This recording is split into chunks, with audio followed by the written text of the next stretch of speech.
tous ceux qui cherchent les maisons à louer là, vous cherchez la sécurité ou vous cherchez le moins cher.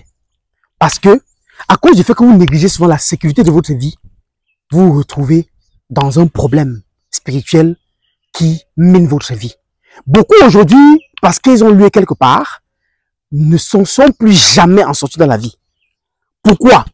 Parce qu'en fait, il y a des quartiers qui sont dans une prison mystique. J'ai dit bien les quartiers. Il y a beaucoup de quartiers qui sont dans une prison mystique. Et comment est-ce que cela se fait? Cela se fait de l'ordre que certains sorciers du quartier se sont levés. Vu que les sorciers attaquent en ligue et sont interconnectés, ils se sont unis et ont scellé le quartier dans un sort pour ainsi venir dans la nuit, avoir des liens avec tous ceux et celles qui vivent dans ce quartier-là, vous prendre des énergies, voler vos richesses, voler vos étoiles, suturer ce qu'il y a de vous en bien.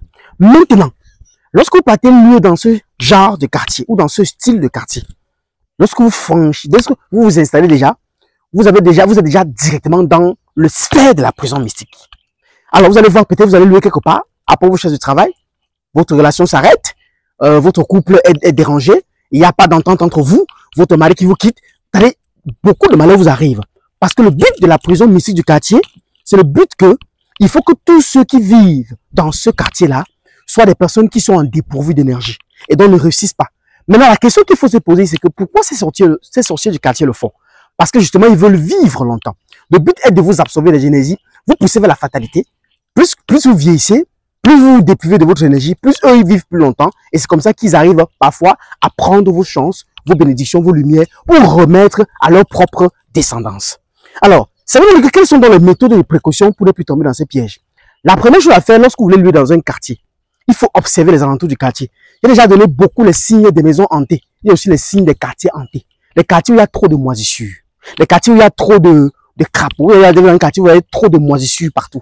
Trop de crapauds. Les quartiers où vous voyez qu'il y a trop de l'humidité. Les quartiers où vous sentez qu'il y a tellement de mouches. Les quartiers où vous sentez qu'il y a trop de moumoutes. Les quartiers où vous sentez qu'il y a des bruits bizarres. Il y a des signes. Beaucoup de marécages parfois.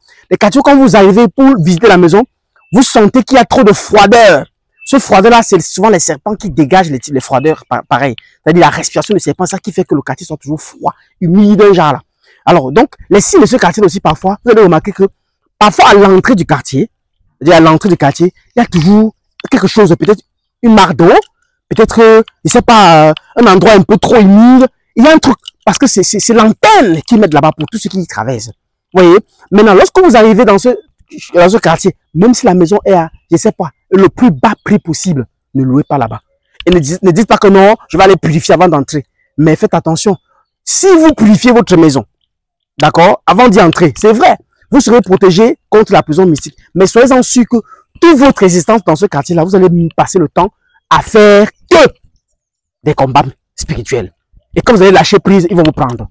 Maintenant, il y a dans le cas de ceux qui ont déjà vécu dans ce genre de quartier-là et qui sont sortis de là, mais cependant se retrouvent toujours là-bas. Oui, vous quittez un quartier, mais vous faites toujours des rêves que vous êtes toujours dans l'ancien quartier.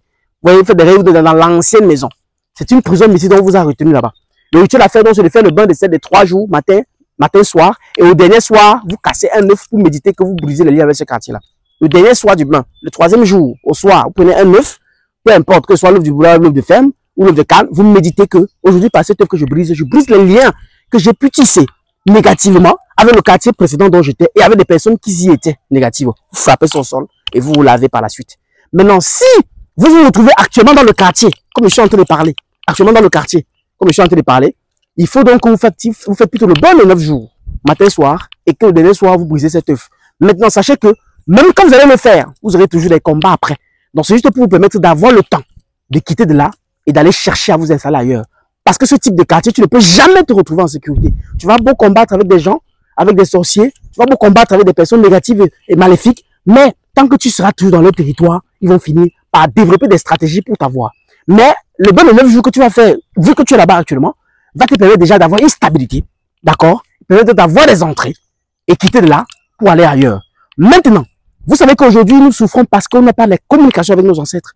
Beaucoup de nos aïeux, de nos ancêtres aujourd'hui, on a des héritages qui viennent d'eux. On a des protections, on a des guérisons, on a tellement de dons qu'ils ont nous donné. Mais on n'arrive pas à les accueillir parce qu'on ne sait pas comment communiquer avec eux. C'est pour cela donc que j'organise une grande conférence. Mais où? En Afrique. Mais où? dans le pays de la patrie ou la mort. J'ai nommé Burkina Faso. Oui, retrouvez-moi donc au Burkina Faso, à Ouagadougou, ce 26 octobre 2025, dès 15 h jusqu'à 20 h, pour cette inédite conférence sur le thème de comment communiquer avec nos ancêtres. Conférence au cours de laquelle je vais non seulement vous édifier sur les connaissances spirituelles, le discernement avec vos ancêtres, votre mission de vie, ainsi que beaucoup de choses que vous allez développer pour connaître exactement ce que vous avez venu sur la terre faire, où est-ce que vous allez partir, ce que vous avez et jusqu'où vous pouvez utiliser ça pour atteindre vos objectifs.